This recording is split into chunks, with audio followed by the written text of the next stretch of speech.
poppin', y'all? It is your boy Gardi3, and welcome to Coffee and Sports, the morning show.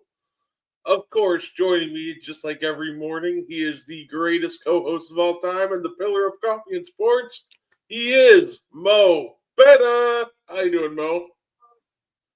Hey, good morning, Brett. Welcome, chat. Yeah, absolutely. Say, by the way, that was great news to wake up to. I hope Nico was running. He's gone from the Dallas Mavericks. I was Right. so happy when I woke up and I saw it. It just felt like the writing was on the wall, but when the fans kind of stop showing up and spending their money, that's when ownership really seems to notice, and it seemed like the beginning of the end when their 25-year sellout streak was broken. Yeah. Look, I think that was the straw that broke the camel's back. But I think him being fired was already in the works. We talked about it a little bit on yesterday's show, and like to Gene's point, he brought up a point about that.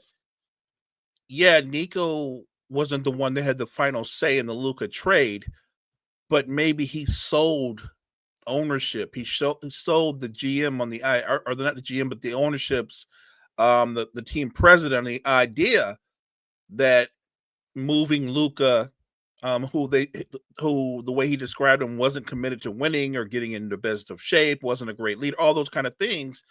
Maybe he sold them on the idea and they bought into it. And maybe the team president said, you know what, you make a strong case.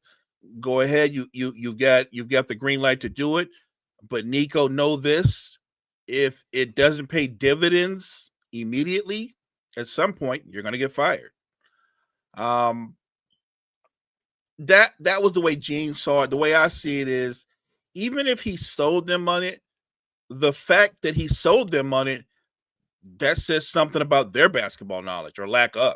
Like, if you're the team president, if you're the owner, and he presents that to you, even if I'm not a basketball guy, I'm gonna go talk to a basketball guy and go, "Is that a good idea?" So the basketball guy can tell me, "Hell no, you need to fire Nico for coming up with a dumb idea like that." Um, the idea was such a pie in the sky idea. I'm gonna trade Luka Doncic, who's 25 at the time, just going into his prime, for Anthony Davis, who's been a tremendous player, will walk into the Hall of Fame, but he's on the other side of his prime and he's often injured. You made Anthony Davis the centerpiece of that trade.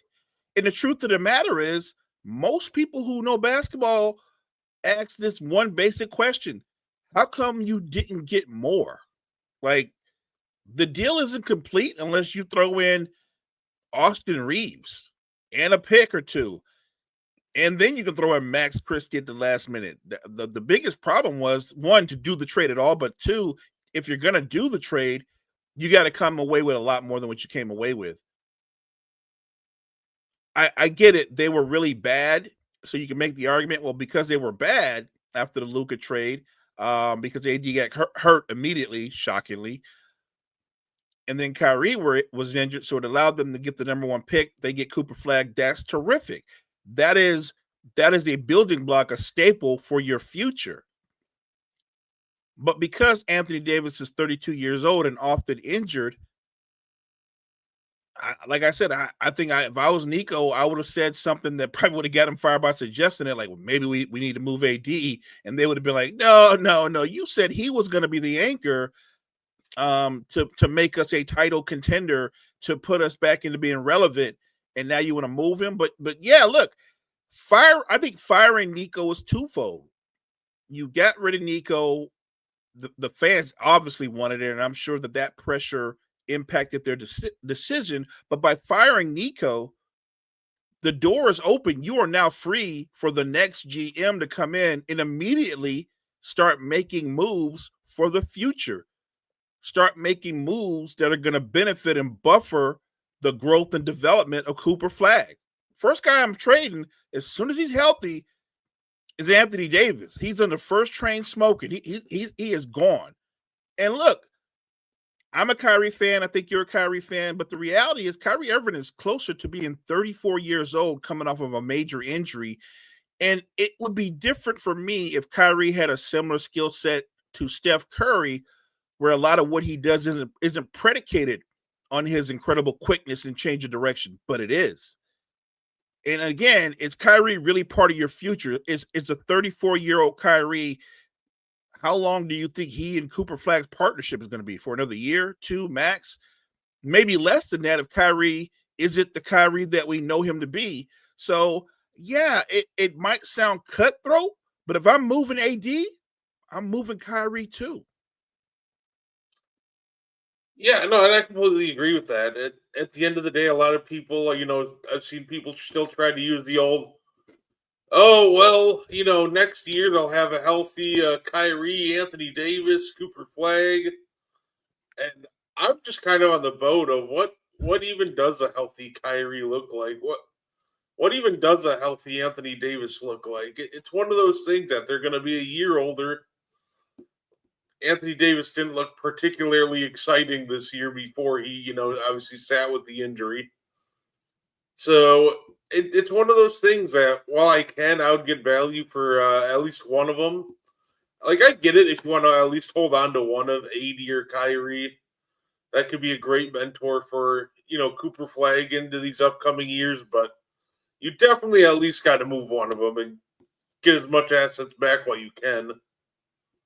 Yeah, look, I agree 100%. And maybe they keep Kyrie because he's been there longer. He's a little bit more bonded to that fan base.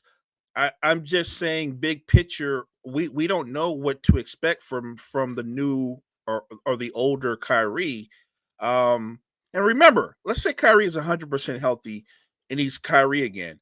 What we know about Kyrie Irving is he's one of the most electrifying, talented player in NBA history. But what he's never been good at, he was never been good at being the best player on the team.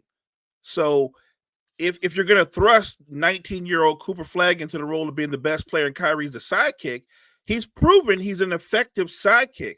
The only problem is I don't know if Cooper Flag is ready to be thrust into that role. That would be my concern. No, fair enough. I guess it feels like it would almost be a good way to find out when Kyrie's back. It's one of those things where you can at least, if anything, move Cooper Flag off the ball more, which I think is something that he clearly needs to do.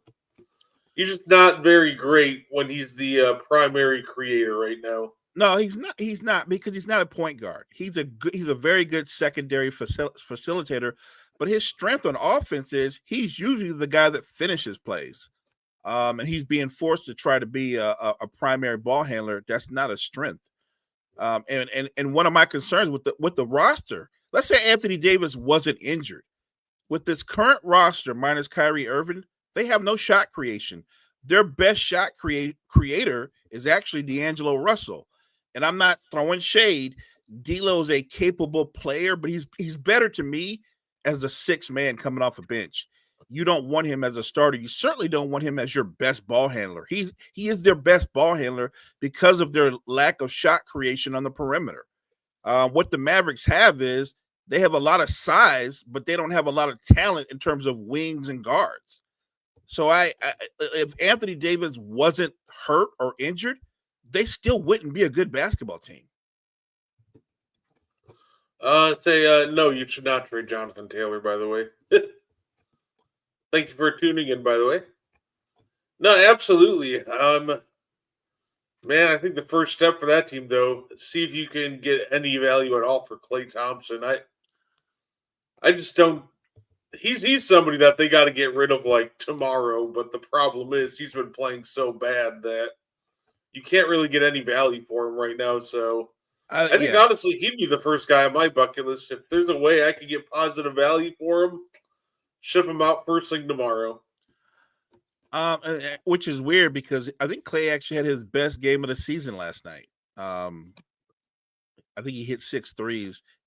The percentage wasn't great. I think he was like 6 for 16. But look, and maybe with Klay, Brett, the situation could be he might still be able to be an effective player in a different role, playing alongside guys, a team that has more, I guess, shot creators, scorers, facilitators. Because remember, initially, Clay came there to play with Luca, right? Um, and that blew up in his face. He didn't really play with Luca like that long, and that was his plan. So while I think he's far from what he used to be, and he look, I'm not going to argue with anybody that tells me that Klay Thompson looks washed, because he does. I feel like a change of scenery. I think Klay Thompson can still be an impactful player in a different role. It's just that when you look at Dallas, they're in a situation where it's more of a fire sale. Yeah, I'm moving Anthony Davis because I want to get assets back that can help Cooper Flag. I'm going to get back players or picks that can help me put people around Cooper Flag so he can be his best self. Yeah, no, absolutely. It's one of those things. That's kind of where I'm at with Clay too. Last night he showed he still had something, but I don't think that something is going to be long term with the Dallas Mavericks. So Agreed. I think he's one of those guys that as soon as his value like perks up and you see a positive trade on the table for you, I'd just be like, yep, sure, I'll take it. Why not? At this point, even if it's like, hey, a couple of seconds and a young player that could possibly be enticing, yeah, sure, why not? Say sometimes those throw-in trades are the best. That's how we got Chris Middleton. Yeah, I don't disagree with that. And look, don't don't rule out a reunion in Golden State, even though he's not what he was. Don't rule it out, because if you're following what's been going on with Golden State, by the way, the Warriors coming off their biggest win of the season last night, beating the Spurs, um, they're still not happy with Jonathan Kuminga. They're not pleased with his lack of effort, his attitude. Um, I Even though he signed that extension, I'm not sure he's long for being a Warrior. I think that whether they trade him for Clay, they're going to move him. It might not be for Clay, obviously, but they're going to move Jonathan Kuminga. Yeah, it feels like that's where this one's trending. Jonathan and Kuminga and the Warriors were just never meant to be long term. Saying then they say they move Pods out of the starting lineup, so it's just one of those things where young players in Golden State they normally don't go hand in hand at this point. And that's a tough place to be, because Steve Kerr looks at Steph Curry and says, "This guy's still playing at a super high level. I'm trying to max out his last couple of years at a high level to make a run." And now you put in a Jimmy Butler who still can play at a high level. So you go, I've got a number one and a number two option. Draymond Green is still a very good defender, a good facilitator. So I've got pieces to make me effective. And you bring in Kuminga and you give him more playing time as a starter. And look, offensively, he's been really, really good. Defensively, not so much. Um, Steve Kerr has always been on this timeline ever since he's become coach of the Warriors during the Steph era, where everything is about championships. And like you said, very few young players break through to become a big part of that core. Um, Obviously, what's the young man that plays for the Pelicans right now that was on the Peel did it, and played at a really high level, but he is the rare one that did it. And look, what it ended up happening to him in the bigger picture. He and Draymond had a falling out, and they moved on from him. Um, I think there's give and take in what Steve Kerr has done correct. I do believe that, yeah, Steph Curry, who by the way had 46 points last night, in that window that he's playing at a high level, and you've given him a second option in Jimmy Butler. Yeah, I still think that the idea is to try to win another ring. And when you're like that, I think you have less patience for younger players who aren't on the same timeline as your veteran core. Say Kuminga, say Daniel Couchman says Kuminga isn't it. I think Kuminga could be fine on in a different setting.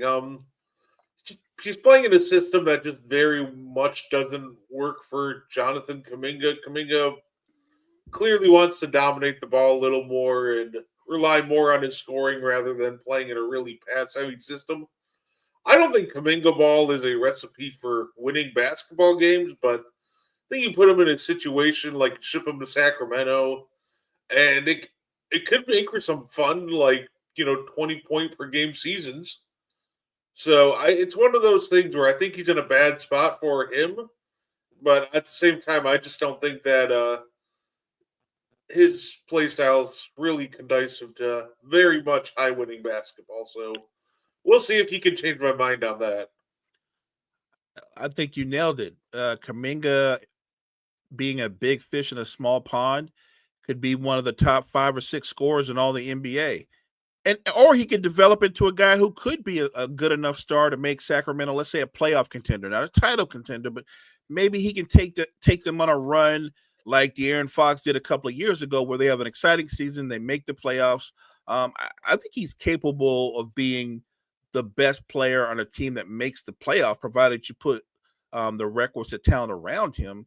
Do I think that he could be the kind of guy that could be the best player on a contender and go on a 6 or 7 year run? No, I don't think that's who he is. Kaminga ball really is Kaminga ball. He's going to put up numbers. I'm just not sure it's going to lend its hand in wins.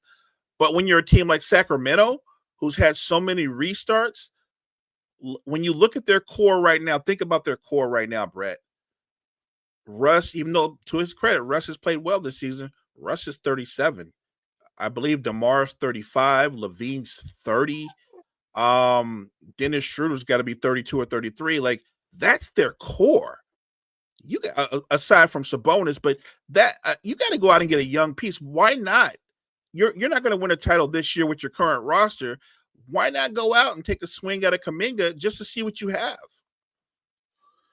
Yeah, absolutely. Which, by the way, with the Kings, I just found funny when they came out with a report that said, "Oh, Kings ownership looking to rebuild." I'm like, did you really have to sign Russ and Dennis Schroeder to 15 million a year to all of a sudden go, "Hey, wait a minute, our team might not be that good. Maybe we need a rebuild." Like, I'm just saying, why did it take like 3 bad signings later, like along to figure out that, hey, yeah, maybe we should be, getting draft capital.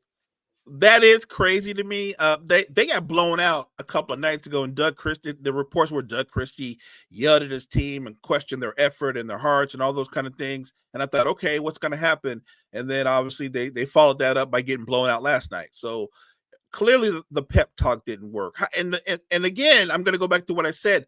How can that pep talk work when your core is as old as it is? Like, they're old established players. Any kind of pep talk like that, I don't think that works on older players. So I'm not hating on Doug Christie because he's not the one to put together the roster. He's stuck with that roster. No, absolutely.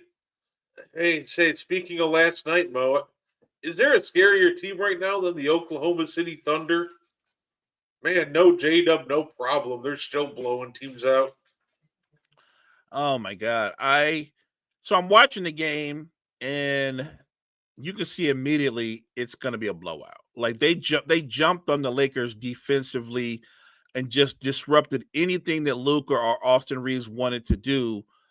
Their ability to play perimeter defense at such a high level, and not just with their starting players, the guys that come in and play at the wing or play at the 2 or the point. They have so many elite defenders, perimeter defenders. It's insane. And then you've got versatile bigs like Hartenstein and Chet that can cover ground and play in space. It's a tough assignment, and they just took the Lakers apart. It was never a competitive game. I remember at one point I'm on TikTok and I just put out "Stop the fight." Somebody stop the fight. It was a brutal display, but it also shows you when the world champs are on top of their game, especially defensively, they're hard to beat. And I think the scariest part about the Oklahoma City Thunder right now is they're not hitting all of their open threes. Like, on wide open threes, so NBA.com describes their wide open threes being a defender being 6 or more feet away. OKC is the fourth worst team in the NBA at hitting those right now. They're at 33%. And to me, that's scary. Now, when you're talking about a team like OKC, they don't have a ton of like pure shooters. So I don't expect them to be always fully on up there in the 3-point percentage. Right. But at some point that 33% is going to creep up at least middle of the pack, if not just outside the top 10. So the scariest part is this could very well be the worst version of OKC we see so far this year. You're spitting facts. Remember, their second best player, J Dub, is out. I expect he'll be back probably early in December at some point.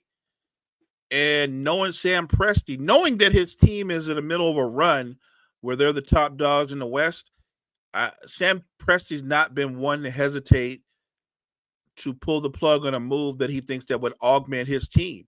You pointed out something. Now look, I do think over time they have enough capable shooters where they can creep up and be at least as a team a 35 or 36% shooting team, which would make a vast difference.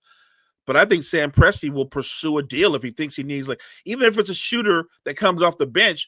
I think Sam Presti would do that because he knows that it would, in the bigger picture, it would augment what they already do, because they have no shortage of guys that are efficient in the mid range. They have no shortage of guys that can put the ball on the floor and get to the basket.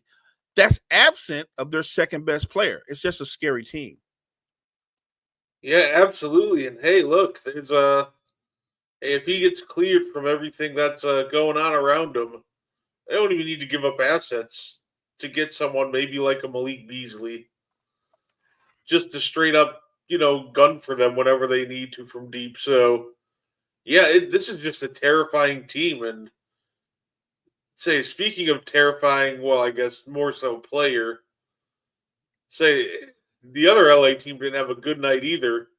They had to deal with Nikola Jokic, who was just on fire from the jump. 25 first quarter points, ended up with 55. Say that on it, Mo. He just might be one of like the hardest covers, like maybe one of like the top like hardest covers in NBA history at this point. Because how in the world do you slow down a guy like him? He is. I think he is one of the hardest guards in NBA history, because of his versatility. Also, it's tough to guard somebody who thinks the game the way that he thinks the game. He's always a beat or two ahead of everybody else in what he's planning on doing. It doesn't help though if you're the Clippers, who are last year they were one of the better defensive teams in the NBA. This year they're one of the worst, and I mean they're around 28 or 30. They are god awful defensively. They don't stop anybody, and that shouldn't surprise anybody because we were talking about Golden State being an older team. I don't know that there's an older team in the NBA than the Clippers. They have to be the oldest team in the NBA by far if you're just talking about the guys that are in their rotation. Like, you could just go down on a who's who list of guys that are 35 and over. And then lo and behold, the guy that's like 31, 32, who's one of the younger guys, Bradley Beal's gone for the season. Gone. Out with a hip injury, gone for the year. Not that he was playing well, because he wasn't. I don't understand how Lawrence Frank isn't fired. Like, Lawrence Frank has done a lot of good things over the course of his career. What he's done as the GM with the roster construction of this Clippers team and the decisions that he's made, he should be fired. You didn't want to keep Norman Powell, and all Norman Powell did was average 25 points a game, and I thought he had an all-star caliber season, and you let him go. You got rid of Norman Powell, gone. Didn't pay him no money, and didn't replace him. You brought in Bradley Beal for a Norman Powell replacement. You had to know that wasn't going to go well. We can go back a little bit further. You didn't offer Paul George a contract, which at the time it seemed like a gangster move, but it also seemed stupid because whatever you think of Paul George at this stage of his career, he does have some type of value. Whether even if you're saying, well, Paul George now is more of a third or fourth option, that's still value.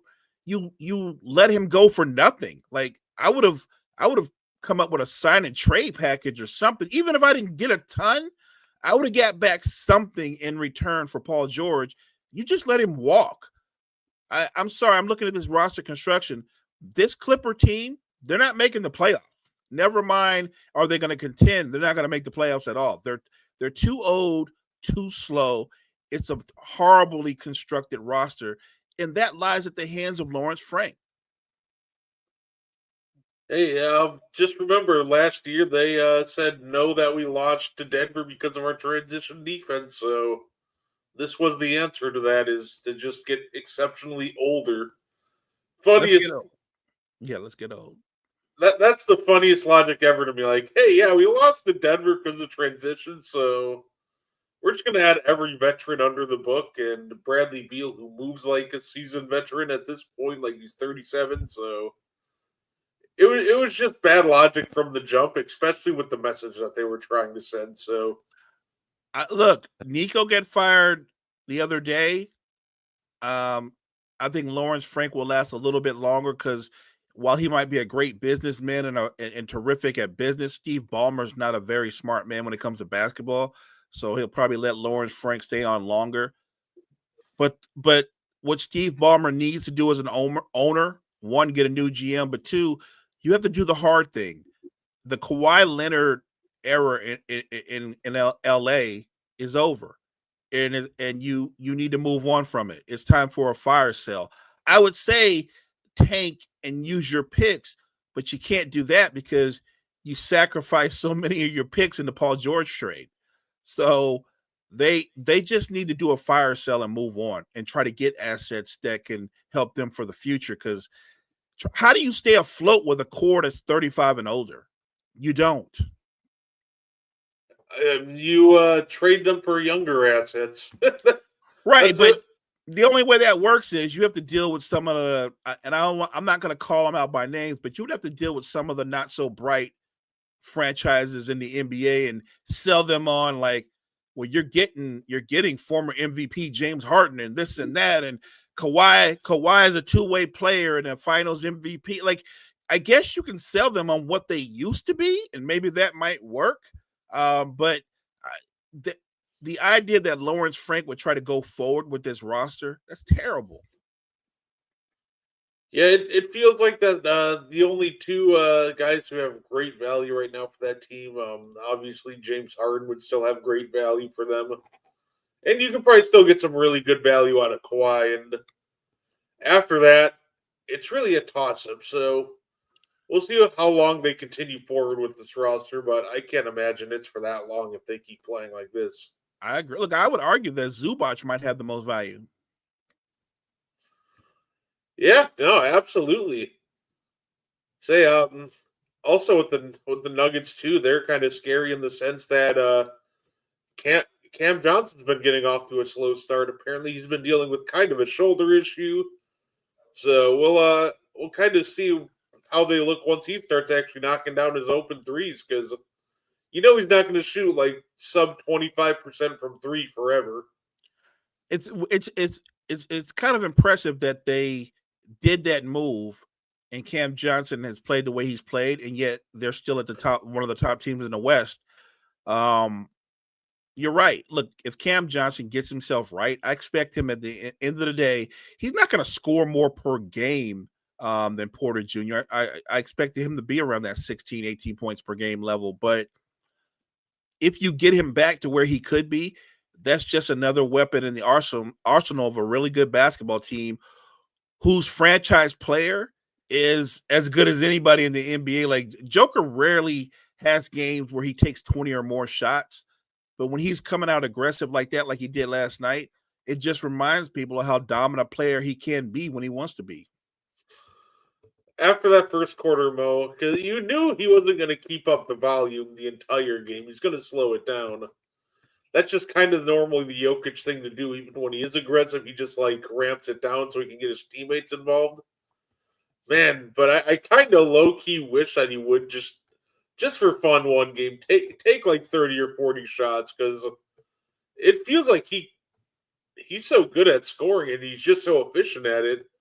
He can put himself up there in the record books for scoring if he wanted to. I feel like he could challenge in that, You think he could seven. challenge? Go ahead. I thought you were going to say around 80, maybe challenge Kobe on that 81. Yeah, I'd say he could get at least 70, but I think he could challenge Kobe for 81 if he really locked in and decided one game he's shooting 30, 40 shots. I'd be here for that. I'd like to see what Joker looks like. It's funny because we were talking about Cade Cunningham a couple of nights ago, I think he took like 45 or 46 shots. If Joker took 46 shots, what would that look like? Because that's a scary thought. Because I'd have to assume, let's say he's playing at his normal pace, getting to his spots. The man's he's gonna be upwards of 80 plus points. Yeah, like that's kind of the scary part is last night he obviously got to 55 and he took 23 shots. He was 18 of 23. That man hardly missed. Now, I'm not going to lie. That whole Cade Cunningham game must have been the greatest thing of all time. You know, you got to respect it when a star player just decides that they're going to empty the clip. And that's exactly what Cade did there. No Jay Ivey, no Tobias Harris. He didn't have a secondary creator with him, so he just kind of said, hey, you know what? I'm going to shoot, and I am going to shoot often and a lot. So, hey, at the end of the day, it worked out for the Pistons. They got the win. Right. That I was getting ready to say. He didn't have the best or the most efficient game for Cade Cunningham, but he did what he had to do in terms of getting his team that win, and that's all that matters. Do y'all ever see anyone breaking Wilt Chamberlain's record of 101? You know what the funny part is? Sure. I think that's actually very possible. I guess not very, but I think it's possible. Like, with the amount of talents in the league now that can score the ball as well, we were just talking about Jokic getting to 55 on 18 to 23. Like, I think it's possible. But that being said, it's also would require, like, the perfect situation of a team, you know, they have to still be in the game with the guys putting up that much scoring volume. Right. So you can't pull them. They need to be drawing free throws. It would be a challenge, but I don't think it's impossible. I don't think it's impossible either. The funny part is, though, I think if it is going to be broken, it won't be broken by an American player. It's going to be broken by somebody like Wemby or Joker or Luca or even Giannis. But I don't see an American player currently in this current NBA that's a remote threat to breaking that record. Yeah, I like I said that's the guy I keep looking at for if anybody's going to come close to that. Like it really does feel like it's someone like Jokic, but he just doesn't shoot enough. You need somebody that's just willing to empty the clip on a consistent basis. So, or like you said, maybe it's a game in which, as long as the game remains competitive and they need Joker's offense, then he'll keep. I think it'll make him be more aggressive. Because Joker's the kind of guy that if like last night, he could have went for more points, but they blew him out. So obviously he didn't keep playing. I'd like to see what it looks like if they needed him to get more buckets in a game to where it was just a shootout. I do think Joker has the potential to get there. Like maybe not the 100, but maybe 80 plus. Because you're right, he won't shoot that much. But I think Luka shoots that much. He could do it. Wemby's young. He doesn't chuck up shots like that. But because he's young, if he got in a zone early and they were going back and forth, I think he would go for it. I think his teammates would push him to go for it. It'll be like the Devin Booker game where he was close to 70 for some. Even though they were losing by a ton, their Suns were just fouling and doing everything they could to get him to 70. Yeah, look, like I said, it's a short list of players right now that I think that could do that. Although I'll throw in a couple of wild cards. Let me throw in a guy like Tyrese Maxey. He's a wild card. He can get hot. He's already got a terrific open court game. He's terrific off the dribble with that quick first step. He's an improved 3-point shooter, gets to the foul line. I can see him doing it. And let me throw in I want to say, even if we were talking about how Cade had a bad shooting night per se, but could Cade Cunningham potentially do it? I think he could. Cade's not even a really good 3-point shooter. If he ever becomes a consistent 3-point shooter to go with what he already does, yeah, that would open up his game even more. So I think Cade could. I'm not ruling out SGA, by the way. I'm not saying he could. I'm not saying SGA couldn't. I just think that he's one of those guys that oftentimes OKC blows teams out, and so he's chilling. But could SGA do that? Yeah, I can see SGA being able to do that. There are a few guys that definitely can be in that 80 range. There's a couple of guys I know for sure could do the 100 thing if they were more aggressive. I'd like to see somebody go for it, Brett. Honestly, I would like to see somebody. Look, records are meant to be broken, and it would be exciting to see that live. That you can say, I was watching that night when Joker went for $110. Say, yeah, it. No, absolutely, and then we can finally get an 100-point game recorded. So, because apparently we have recordings of everything else, just not that Wilt 100-point game. So, Right. say no, yeah, absolutely. I would love to see somebody challenge for it too. And you know what's funny? My qualms about Cade Cunningham when he tries to score the basketball isn't even about his 3-point shot per se, Mo. I've never seen somebody so like with his size and athleticism get so skittish around the rim. That's kind of where he terrifies me at. Like, I don't know. Sometimes it feels like he's rushing shots, but at the end of the day, like a game where he's took 45 shots, it didn't surprise me so much that he shot so poorly. Just because he's so like skittish around the rim, and I'm not sure why. He's still a great player. That doesn't take away from how great he is, but I would love to see him become a more consistent rim finisher. That was definitely a takeaway I had from his 45 shot performance.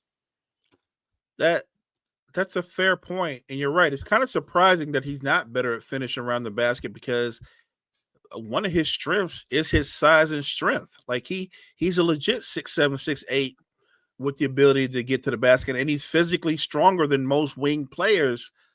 The fact that he's not as good as a finisher, it is kind of surprising.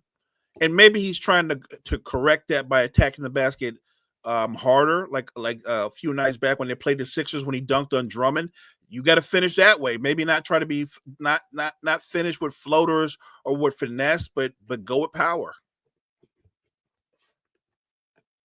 Yeah, absolutely. Say, do the old Anthony Edwards and John Morant method. Just who needs finesse? Just try to power over everybody. And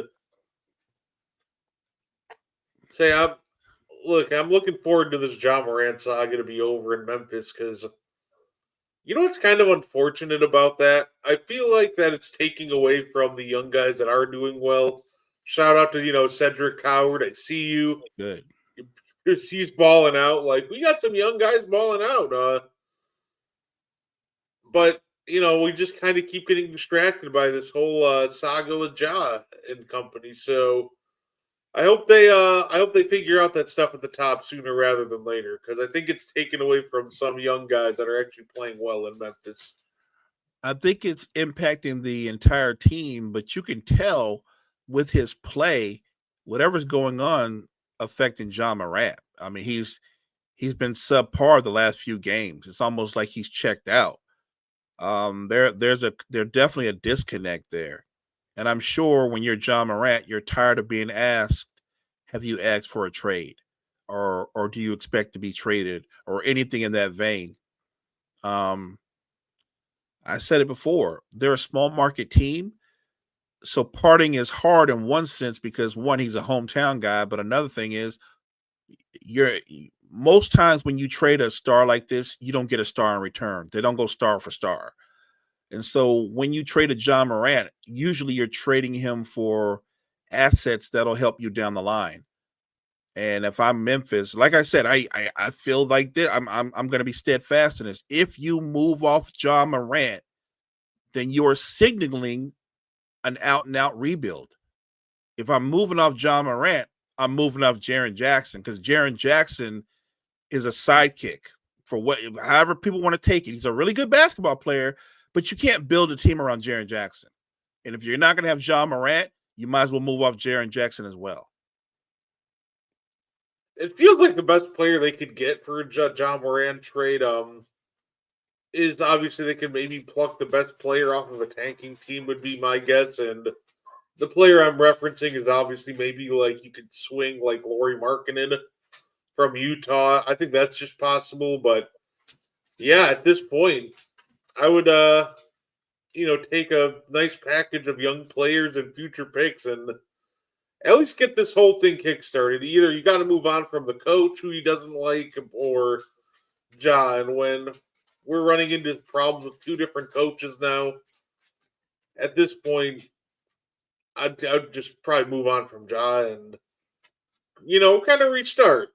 Say I still think Ja can be a productive player. It's very clear that that marriage with Memphis is over, and he needs to break it off and move on. Yeah, I think both need a fresh start with John Morant. This isn't about is he still talented? Of course he is. He's young. Josh 26. He's still a young man. I think the holdup really is where you trade him and what you get back in return. Because when you're the franchise, you're moving off of him because you no longer want his services, but you have to find a franchise that goes, yeah, we want Ja. The question is, what do you want in return though? And that's when it becomes difficult. And where would he fit at? Because I was looking at some of the contenders. I don't know on what contender he could fit at. Because remember, he is a little ball dominant, and he's not really a great shooter per se. So he has a unique skill set. I first thought Atlanta would be a good place if you thought about swapping out him for Trae Young, right? Um, they're different in how they do it. Trae Young is more of a volume scorer. I, I think Ja could be a little bit more of a facilitator, and he definitely doesn't shoot as much, and that would be interesting. Maybe the pairing of John Morant and Jalen Johnson would be exciting, and maybe it could work. I don't know. I just know that because of his skill set, finding a home for him with a contender is going to be a lot more challenging than it would be when you're trying to trade him to like the usual suspects, Sacramento, Charlotte, the Wizards. It's always easy to move a star to the bottom dwellers because the dwellers they're always buyers. There's a reason why they're always buyers. So I would like to see him on a good team, on a contending team. I don't know if it's going to end up that way though. Oh, we say Kyle pointing out one of our favorite stats to look at: Jared Jackson rebounds. Yeah, yeah. Say two rebounds. You know what? Good thing they have Jock Landell out there to grab more for him, I guess. I Say that that's a great. I've been tooting that horn for the longest, Kyle. Jared Jackson is. Remember, I want to remind people he's a 4-5 guy. He can play the 4 to 5, but he rebounds like a 2 guard. Sometimes not as good as a 2 guard. I, I know what he is as a defender, especially as a weak side defender. But offensively, I don't. He can give you 18 to 20 a night, but defensively, a big part of defense, we always bring this up, is you got to end the possession. You end the possession by being a terrific defensive rebounder. He's a horrible defensive rebounder. yeah, it's one of those things where he can play the five, but you can never do it full time with him just because of how bad of a rebounder he is. Yeah. So he can only do that whole Jaron at the five thing in like spurts. It's the reason why they drafted like Zach Edey so high. They just need somebody that can end a possession. I think an interesting idea for John Morant, Mo, and this is the team we've been talking about needing a point guard and more playmaking. Do you think that a team like the Minnesota Timberwolves can make a push for him as a John Ant backcourt, and that kind of is able to suck away the rest of the Mike Conley minutes? Yeah, it's weird to say this because he's not a great range shooter, but I think a guy like Anthony Edwards and John Morant, I'm thinking about their personalities, Brett. I think their personalities would work because I think they would push each other. I think they would have their own, if you want to call it, competition within the team. You know what I'm saying? Like I could see them pushing each other. You would have two great attackers on the perimeter. And Anthony Edwards, maybe he can overcompensate for the fact that Ja's not a great range shooter, but Anthony Edwards has become a much better 3-point shooter. I think it would be an electric move for Minnesota.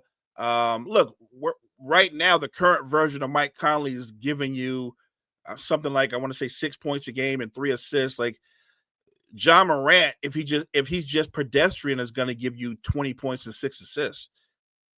I think it would be a great move for Minnesota to pursue. The only question is what can they give Memphis to make Memphis goes, yeah, this works for us, because Memphis realizes they're giving up an all-star player, an all NBA-ish kind of player in Ja.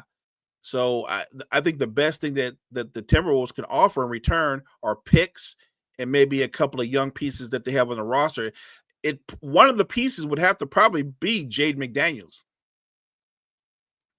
Say that would be the tough part, because they'd probably try to do this whole thing with obviously not giving up Bam or Jaden. So it really comes down to would the Memphis Grizzlies value, draft picks from the Timberwolves that high, and Rob Dillingham would, absolutely have to be on his way out.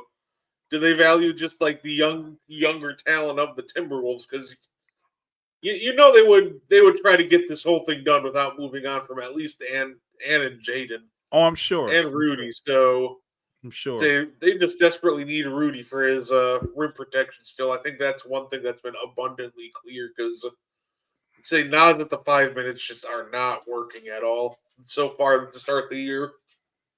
Yeah, I think you're right. So we think about the movement and the trade where we're talking about the Grizzlies and the Timberwolves. I think to make it work to where everybody will be happy, you actually need 3 teams. Yeah, and I agree with that. And yeah, you're right. You're right, Kyle. They want picks to get their next core, and that's why you got to get a third team involved. Right. Because obviously it's going to be mainly contenders that want Ja, because let's be real, if you're a contender and you have a chance to get Ja Morant at its lowest value, why wouldn't you do that? But at the same time, Memphis is still going to want picks that could possibly help their future. So that's going to be a really brutal lottery team to watch. So I'm not going to lie. If they do trade Ja, at least Ja can still present you with that couple of highlight reel plays a game.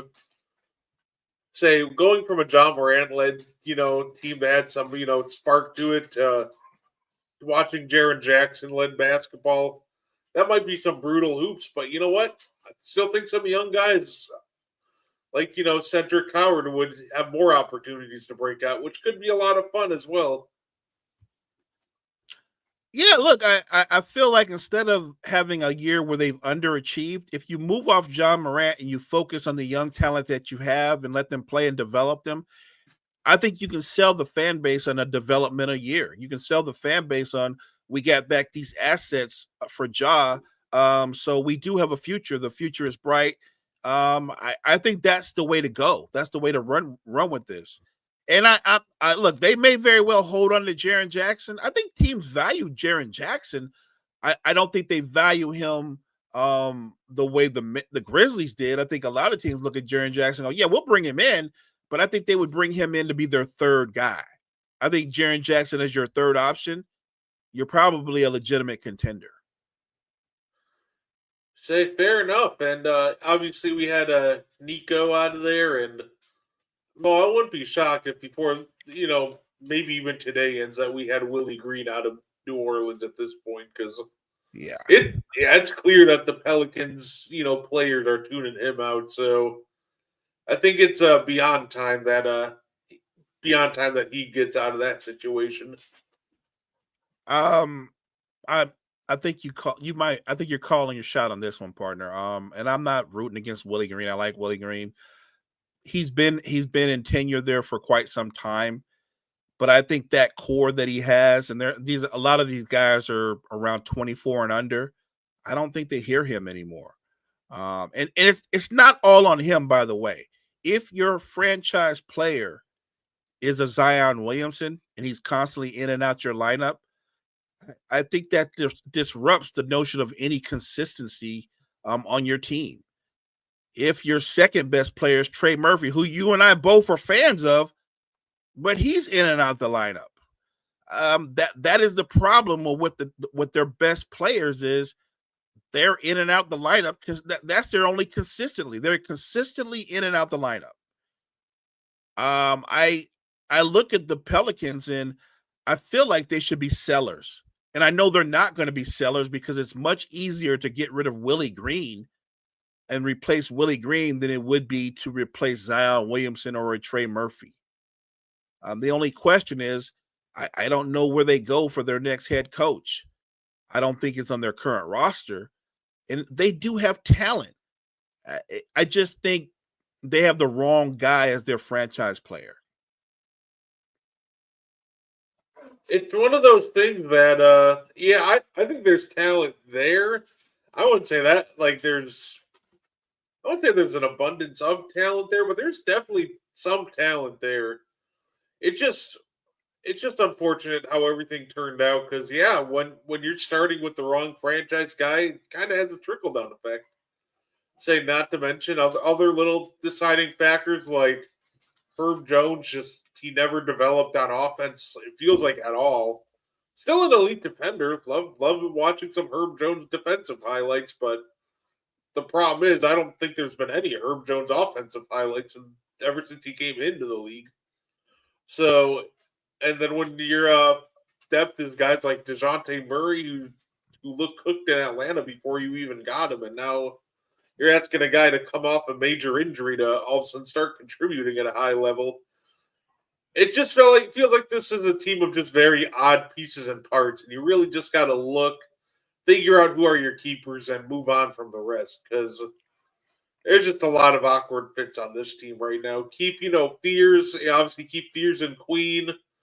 Probably keep like someone like Trey Murphy, and maybe look to move on from the rest.